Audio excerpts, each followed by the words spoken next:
Hello students, welcome to my channel Mohammad Aamir UC JRF. मेरा नाम मोहम्मद आमिर है और मैंने जेआरएफ क्लियर किया दिसंबर 2024 वाले एग्जाम में 99.872% आए। इस चैनल की बात करें तो इस चैनल पे हम लोग 12 पॉइंट लेक्चर्स को देख रहे हैं पीआईक्यूज को बहुत अच्छे से एनालाइज करने के बाद, और वो लेक्चर जो एग्जाम के टोटली ओरिएंटेड है और जो कॉम्प्लेक्स टॉपिक्स हैं उसको ईजी लैंग्वेज में अंडरस्टैंड कर रहे हैं।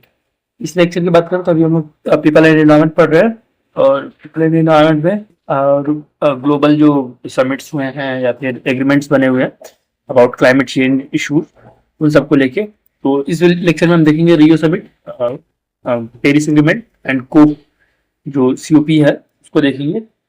ठीक है, तो रियो समिट जो है उसको अर्थ समिट भी बोलते हैं, 1992 में आया था। उसका पूरा जो नाम था वो था United Nations Conference on Environment and Development, UNCED, also known as Earth Summit. Date जो था उसका 3 जून टू 14 जुलाई 3 जून टू 14 जून था 1992 में, और ये हुआ था रियो डी जेनारियो ब्राजील में। यूएन होस्ट किया था इसको और 178 कंट्रीज से भी ज़्यादा कंट्रीज अटेंड की थी, और जिसमें एनजीओज, स्टेट्स और सिविल सोसाइटी ऑर्गेनाइजेशन भी थे as a representation of the country. और ऑब्जेक्टिव जो था कि वो एड्रेस किया जा सके जो प्रॉब्लम्स हैं, अर्जेंट प्रॉब्लम्स एनवायरमेंट प्रोटेक्शन से एंड सोशियो इकोनॉमिक डेवलपमेंट को, और स्ट्रेटजीज बनाया जा सके सस्टेनेबल डेवलपमेंट को लेके, ताकि एप्लीकेबल हो, और ये भी एप्लीकेबल हो डेवलप्ड एंड डेवलपिंग कंट्रीज के। पिछले लेक्चर में मैंने डेवलप्ड एंड डेवलपिंग कंट्रीज को बताया था। डेवलपिंग कंट्रीज जिसमें इंडिया आ जाएगा, डेवलप्ड कंट्री यूएस, यूके। इसके बाद एक और ऑब्जेक्टिव था कि बैलेंस करे economic growth, social equity and environmental protection को। और उसके जो की आउटकम्स थे वो कुछ ऐसे थे कि that are agenda 21, a comprehensive 40 chapter action plan for global sustainable development. Global sustainable development के लिए एक एजेंडा, एक 40 चैप्टर का एक एक्शन प्लान था जो कि फोकस करता था poverty, health, education, sustainable agriculture and pollution reduction को, और इनकरेज करता था कंट्रीज को ताकि डेवलप हो सके, नेशनल स्ट्रेटजीज बनाया जा सके सस्टेनेबल डेवलपमेंट को लेके। तो सस्टेनेबल डेवलपमेंट जो चीज़ें हैं, एसडीजी जो है वो एजेंडा 21 से ही आया हुआ है। 3 मेजर एग्रीमेंट्स भी हुए, UNFCCC, United Nation Framework for Convention on Climate Change, CBD, Convention on Biological Diversity. Forest principles भी आए जो कि एक नॉन बाइंडिंग स्टेटमेंट थे सस्टेनेबल फॉरेस्ट मैनेजमेंट को लेके, और Rio Declaration on Environment and Development भी हुआ था। टोटल 27 प्रिंसिपल्स थे जो प्रमोट करते थे सस्टेनेबल डेवलपमेंट्स को। For example, precautionary principle, polluter pays principle, common but differentiated responsibility, CBDR बोलते इसको। बाद रियो प्लस 20 समिट आया था 2012 में, जो कि 20 साल के बाद आया था एक रिव्यू करने का। जो रियो समिट था, अर्थ समिट था, उसी का ऑफिशियल नेम था United Nation conference on sustainable development and also known as Rio plus 20 और अर्थ समिट 2012। इसका डेट जो था वो 13 से 22 जून था 2012। लोकेशन वहीं रियो में ही था, सेम वेन्यू, और पर्पस था कि एक 20वां एनिवर्सरी मनाया जाए 1992 का। पास्ट कमिटमेंट्स और गैप्स को रिव्यू किया जा सके, डिस्कस किया जा सके इमर्जिंग चैलेंजेस को, जैसे क्लाइमेट चेंज हो गया, इनइक्वालिटी हो गया, ग्रीन इकोनॉमी हो गया, ये सारी चीज़ें।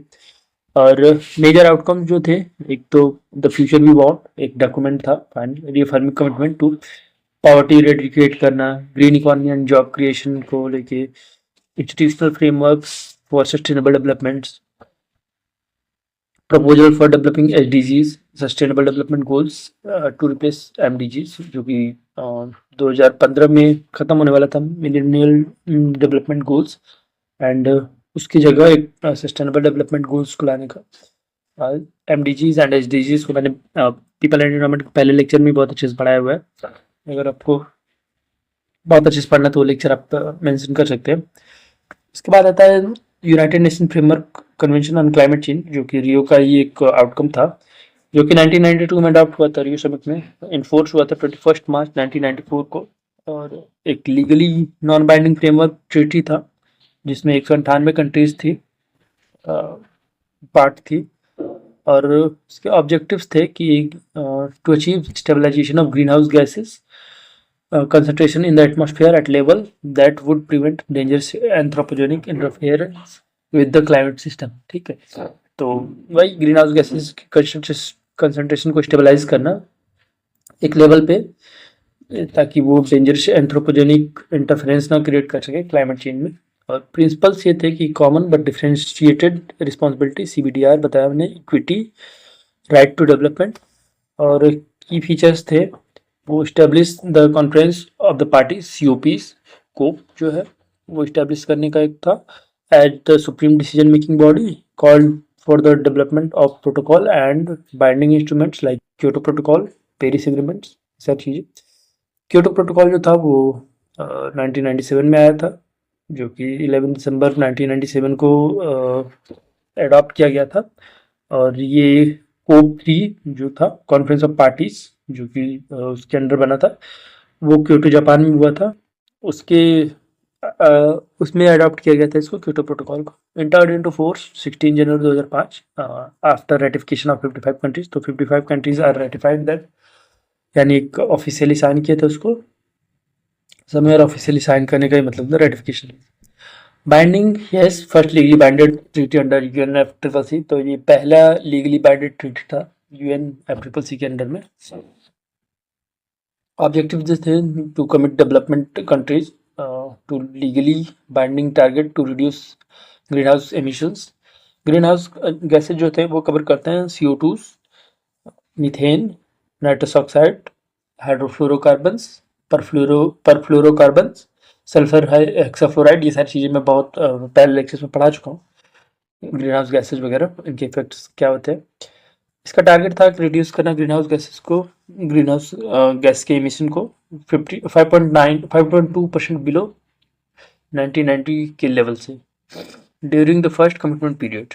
कमिटमेंट पीरियड्स थे, पहला कमिटमेंट पीरियड जो था वो था 2008 से 2012 तक, एंड सेकेंड कमिटमेंट पीरियड जो था वो था 2013 से 2022 तक, जो कि अंडर दोहा अमेंडमेंट में आया था। वो सारी जो चीज़ें हैं, एक एक पॉइंट जो है वो बहुत इंपॉर्टेंट है। मैकेनिज्म जो था वो इंट्रोड्यूस था, clean development mechanism, joint implementation, emission trading, carbon market भी बोलते हैं इसको। उसके बाद पेरिस एग्रीमेंट आया 2015 में, ओवरव्यू एक अडॉप्टेड था वो 12 दिसंबर को एट COP21 पेरिस में। उसके बाद इन्फोर्स हुआ था 2016 में 4 नवंबर को। ये भी लीगली बाइंडेड इंटरनेशनल ट्रीटी था, लेकिन अलाउ करता था वॉलंटरी नेशनली डिटरमाइंड कंट्रीब्यूशंस को। गोल इसके थे स्ट्रेंथन किया जा सके ग्लोबल रिस्पांस को, तो जो कि थ्रेट है क्लाइमेट चेंज को लेके। और टेम्परेचर टारगेट जो था वो ग्लोबल टेम्परेचर को 2 डिग्री कम करना था अब प्री इंडस्ट्रियल लेवल पे, and pursue efforts to limit the increase to 1.5 degree Celsius. की प्रोविजंस जो थे वो each country to submit national determined contributions NDCs, global stocktail every 5 years to assess progress, developed countries to provide 100 billion per year by 2020 to support climate action in developing countries. Emission reduction timeline जो था वो था GHGs का जो peak है वो 2025 से पहले होना चाहिए, and decline by 45% by 2030 to meet 1.5 degree Celsius goal, जो उसको डिक्रीज करना था टेम्परेचर को। इसके बाद कॉन्फ्रेंस ऑफ पार्टीज देख लेते हैं, जो कि UNFCCC के अंडर में आता था। तो अब कुछ नहीं था, एक एनुअल मीटिंग हुआ करती थी कंट्रीज की, जिसमें 198 कंट्रीज जो थे UNFCCC में एक डिसीजन मेकिंग बॉडी थी, डिसीजन क्रिएट बनाते थे कि क्या करना है, कैसे करना है, ये सारी चीज़ें। ठीक है, और जो की कॉप्स हैं वो देख लेते हैं हम लोग। COP1 जो था वो पहला COP जो था वो 1995 में आया था, बर्लिन में हुआ था इसकी मीटिंग। ठीक है, इसमें वही बर्लिन मैंडेट भी कहते हैं इसको, initiated negotiation for legally binding emissions cut for developed nation, start हुआ था। उसके बाद COP3 1997 में, जो कि क्योटो प्रोटोकॉल भी बोलते हैं इसको, अडॉप्टेड हुआ, उस टाइम अडॉप्ट हुआ था जापान में। भाई पहला लीगली बाइंडेड GHGs था, ग्रीन हाउस गैस इमिशन को रिडक्शन करने का एक टारगेट था। उसके बाद COP7 था, मरक्का में हुआ था, मोरक्को में। उसमें detail implementation rules for the Kyoto protocol, जो क्योटो प्रोटोकॉल हुआ था उसमें HDM, GAI, ट्रेडिंग, ये सब चीज़ें आई थी। उसके बाद COP13 जो कि 2007 में हुआ था बाली, इंडोनेशिया में। उसमें वही एक ग्राउंड वर्क हुआ था for future global climate agreement, जो क्योटो प्रोटोकॉल के बाद होगा। इसके बाद COP15 2009 में कोपेनहेगन में हुआ था, डेनमार्क। कोपेनहेगन अकॉर्ड इसको भी बोलते हैं। पॉलिटिकल कॉन्सेंसस जो थे वो 2 डिग्री सेल्सियस से लिमिट करना था, जो 100 बिलियन ईयर पर ईयर जो फाइनेंस करना था 2020 तक। उसके बाद कॉप 16 2010 में हुआ था, जो कि मैक्सिको में, और इसमें भी 2 डिग्री सेल्सियस का जो गोल था वो क्रिएट किया गया था। उसके बाद कॉप 17 जो है 2011, वो डरबन में हुआ था, साउथ अफ्रीका। इसमें एग्रीमेंट जो था वो क्रिएट करना था एक legally binding document, binding deal for all nations by 2015। और कॉप 18 जो कि 2012 तक हुआ था दोहा, कतर में, जो दोहा अमेंडमेंट आया था जो कि 2013 से 2020 तक के लिए था। क्योटो कमिटमेंट पीरियड को लॉन्च किया गया। और कॉप 21 जो कि 2015 फ्रांस पेरिस में, पेरिस एग्रीमेंट इसको बोलते हैं, जो कॉप 21 में हुआ था। वही इसमें भी था कि 2 डिग्री से कम करना था, 1.5 डिग्री तक लाना था, सेल्सियस तक लाना था।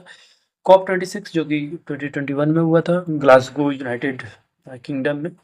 ग्लासगो क्लाइमेट पैक्ट जो हुआ था उसकी बात करता है, जिसमें नेट जीरो टारगेट था, कोल फेज डाउन करना था। कॉप 27 जो कि 2022 में हुआ था, शर्म एल शेख इजिप्ट में।